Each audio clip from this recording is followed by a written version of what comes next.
Pendant les 2 derniers jours, lundi et ce matin, j'ai parlé avec le président de l'Afrique du Sud qui m'a cherché pour me parler de cette question à cause de leur implication. Dans l'est du Congo, et il est aussi là, prétendant jouer le rôle de pacificateur. Et il a une force qui combat aux côtés de FDLR. Et a combattu le M23 sur les instructions de Tshisekedi, parce que ce sont des personnes qui ne sont pas censées être en Congo. Ceux-là viennent du Rwanda, où le M23 ne sont pas rwandais. S'il vous plaît. Ce sont des Congolais, et à un moment, ils l'acceptent, puis à un autre moment, il dit non, en partie c'est oui, et puis l'autre partie vient du Rwanda. Et ce sont ils continuent Et comment nous, les dirigeants de nos propres pays, acceptons-nous que cela continue indéfiniment et acceptons simplement d'être manipulés par Tshisekedi ou quiconque le soutient. Et l'Afrique du Sud ose même émettre des menaces sur ce qui pourrait arriver après cela, et ainsi de suite.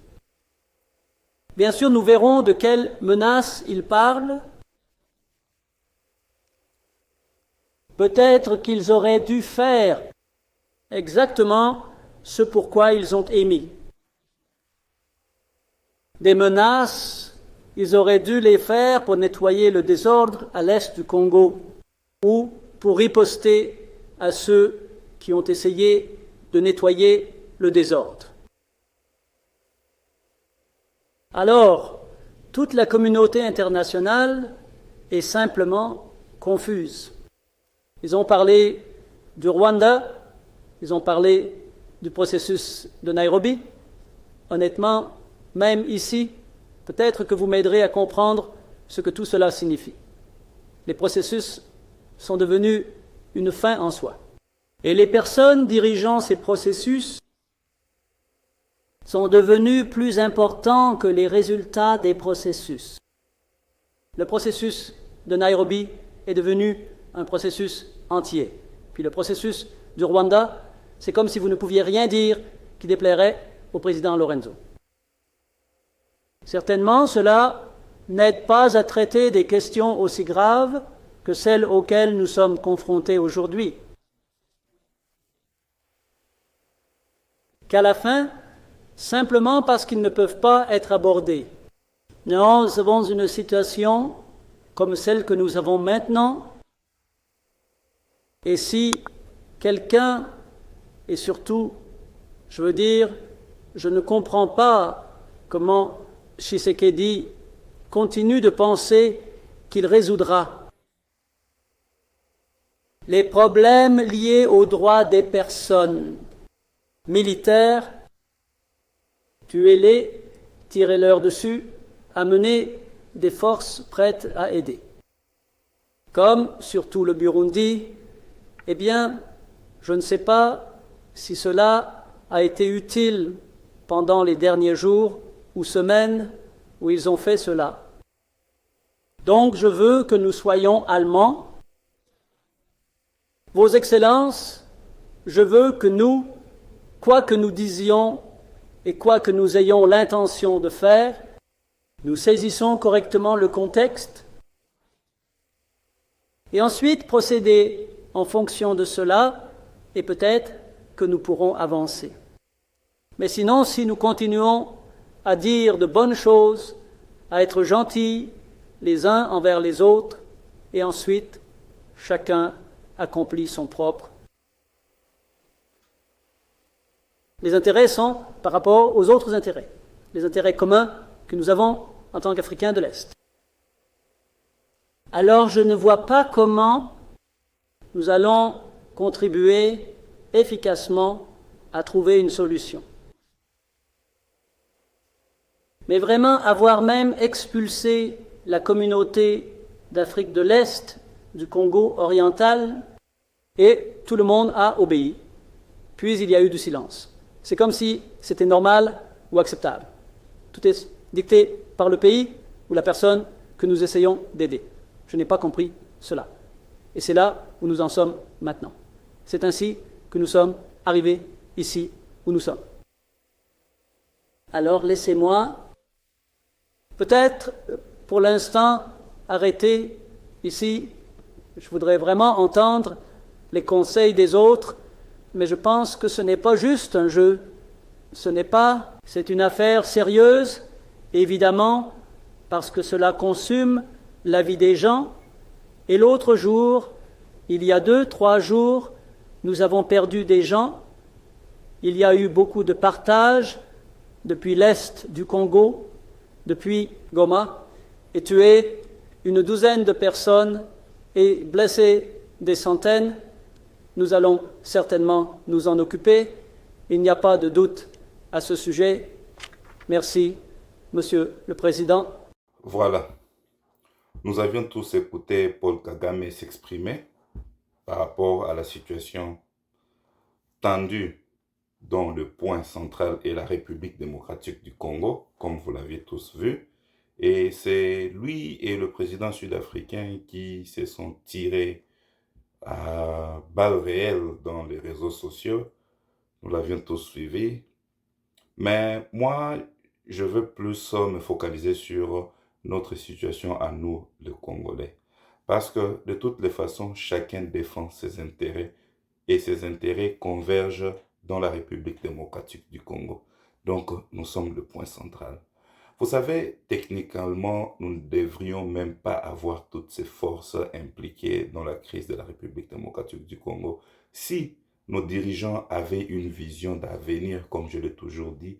Et là, je commence à partir de Mobutu, parce que c'est lui, je dirais, fraîchement après l'indépendance, c'est lui qui a pris la République et avait vraiment la responsabilité de bâtir un avenir ou bien de préparer un avenir meilleur pour la République démocratique du Congo. Mais malheureusement, il n'avait pas la vision d'avenir. Oui, pendant ses débuts ou pendant je dirais comment, son âge d'or, on a vu les forces armées zaïroises être vraiment la fer de lance de l'Afrique centrale. Mais malheureusement, comme je l'ai encore dit, il n'y avait pas de vision dans la durée.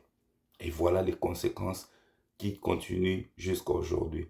Je vais les répéter encore. Il n'existe pas de puissance diplomatique ou de puissance de menace. C'est par la force réelle. C'est par la réputation. Quelle est la réputation que la RDC a en matière de défense actuellement, disons dans les 30 années passées? C'est tout le monde pratiquement qui intervient pour nous et la situation n'est toujours pas réglée. Est-ce que nous-mêmes, de notre côté en interne, nous avions pensé résoudre ce problème-là? Peut-être en réformant notre armée ou bien en réorganisant notre système de défense, en nous approvisionnant avec des équipements de dernière qualité ou bien qui sont à la hauteur de la technologie actuelle? Je ne pense pas. Mais ce que nous avions vu, c'est plus les gens qui veulent s'enrichir, les gens qui veulent le pouvoir au détriment de la nation.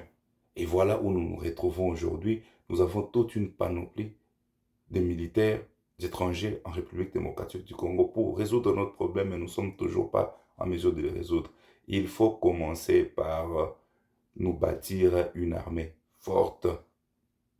Ça peut prendre du temps, mais il faut déjà commencer. Nous avions perdu 7 ans. Pourquoi je parle seulement de 7 ans? Je ne vais pas entrer dans les 18 ans de Kabila. Les contextes étaient différents à cette époque-là. Et là, nous sommes dans un nouveau contexte où maintenant l'histoire nous demandera de compte par rapport à ce qui a été fait, ce qui reste à être fait et ce qui doit être fait d'urgence ou à long terme. Mais malheureusement, nous ne sommes pas là. Est-ce que ça vaut la peine d'avoir cette administration que nous avons qui pèse à la République au moment où des besoins pressants sont au niveau de l'armée, mais malheureusement l'armée est mal entretenue, mal équipée. Oui, c'est la vérité. Je sais que les gens pensent que être patriote, c'est cacher la vérité, mais c'est une vérité qui est connue de tout le monde. C'est une vérité qui est universelle et nous devrions plutôt avoir honte et résoudre ces problèmes plutôt que venir nous défendre et pointer du doigt des autres. Vous savez, moi j'ai toujours dit, Paul Kagame, il peut être ce qu'il est, il peut faire ce qu'il est en train de faire. Lui, on n'a pas de quoi lui reprocher. C'est ce que moi je dirais. On n'a que des responsabilités à tenir et à nous reprocher nous-mêmes. Pourquoi est-ce que ce genre de personne peut être à mesure de nous tenir en étau pendant toutes ces années? Et c'est toujours la même histoire. Après 5 ans, après 10 ans, nous revenons toujours à la case départ. Non, non, c'en est trop. Vous êtes en train d'appeler des jeunes pour s'enrôler dans l'armée. Je pense que c'est inutile. Commencez d'abord par équiper l'armée que nous avons. Nous n'avons pas un problème d'effectif. Je le répète encore, les FARDC n'ont pas un problème d'effectif. On a plutôt un problème d'organisation. Commencez par là et vous verrez, les gens vont venir même sans appel. Parce qu'il faut savoir qu'il y a des gens qui se posent des questions. Je rejoins l'armée. Est-ce que je vais avoir le moyen de défendre la patrie? Tu peux bien rejoindre l'armée comme tu veux. Mais si on ne te donne pas le moyen de défendre cette nation-là, tu seras incapable. Parce que ce ne sont pas tes mots, ce ne sont pas avec des pierres, mais ce sont avec des équipements que l'État est censé vous donner. C'est avec des stratégies dont le commandement est censé mettre en place. Mais qui avons-nous à la place? Le problème, il est large, le problème, il est vaste. Arrêtons de nous distraire, arrêtons de nous voiler la face. Il faut résoudre ces problèmes en interne. Tous ces gens qui sont en train de venir, nous voyons Kagame, Ramaphosa se tirer à balles réelles, c'est par rapport aux intérêts qu'ils ont en République démocratique du Congo. Toti cas distraction. Et je ne trouve même pas d'intérêt à faire des marches pour demander aux ambassades ou bien à la communauté internationale de faire quoi que ce soit. Les marches que nous sommes en train de faire, nous devions le faire contre nos dirigeants qui nous rendent des comptes, nous disent qu'est-ce qui ne va pas dans l'armée, pourquoi notre armée n'est pas en mesure de nous défendre, pourquoi notre armée n'est pas en mesure de nous sécuriser, qu'est-ce qui manque. Et vous allez voir, tout converge vers la stratégie et le moyen. En matière de stratégie, on parle des infiltrés, on parle des gens qui sont peu fiables dans l'armée, mais on a un service de renseignement pour ça. Et quand il s'agit de la souveraineté de l'État, quand il s'agit de la protection de la nation, on ne tient pas compte de la grogne de quelques personnes ou de quelques officiers. Non. Si vous sentez que non, ces personnes sont entrées dans l'armée par cette voie, et maintenant nous n'avons pas de doute, nous remettons en cause leur loyauté, c'est tout à fait normal. Remerciez-le. Il faut leur dire carrément non, voilà, on ne vous fait pas confiance et vous devez d'abord vous mettre à l'écart jusqu'à ce que nous soyons à mesure de revoir votre situation. C'est simple. On peut avoir une ordonnance de la présidence qui dit que non, voilà, nous suspendons tout officier, toute personne qui est entrée dans l'armée par voie de brassage ou de mixage pour l'intérêt de la nation. Si ce sont vraiment des patriotes, ils vont pas se plaindre par rapport à ça. Donc, moi, je pense que c'est ça la solution. On a suivi le long discours de Paul Kagame, mais je ne pense pas que ces discours-là puissent vraiment nous apporter grand-chose. Ce n'est qu'une distraction de plus. L'intérêt converge en République démocratique du Congo. Donc, c'est à nous de prendre nos responsabilités et faire les choses comme il se doit. Je le répète encore, on a besoin de notre armée. On a besoin d'une armée forte et dissuasive. Tous ces problèmes-là vont finir. On peut bien vivre en paix avec le Rwanda, avec tous les pays voisins, du moment où ils savent que nous sommes une puissance militaire. Ils ne vont pas oser. Nous, la République démocratique du Congo, ensemble, si on se constitue une armée solide, on peut avoir un effectif plus élevé que toute l'Afrique de l'Est. Quand je parle d'Afrique de l'Est, je vois le Kenya, le Rwanda, l'Ouganda, le Burundi et la Tanzanie. En République démocratique du Congo, si on veut être une puissance militaire, on peut vraiment le faire et être plus puissant que tous ces pays-là réunis. Parce qu'on a des hommes, on a les ressources pour s'approvisionner en équipement. Ce ne sont pas les moyens qui peuvent nous manquer, mais c'est seulement question de politique. Voilà la pensée que j'avais. J'espère que cette vidéo-là, je l'ai faite uniquement en français pour mes amis francophones, surtout qui n'aiment pas apprendre l'anglais. Comme ça, ils peuvent aussi bien capter le message de Paul Kagame. Ok. Merci beaucoup et à la prochaine. On se revoit. Bye bye.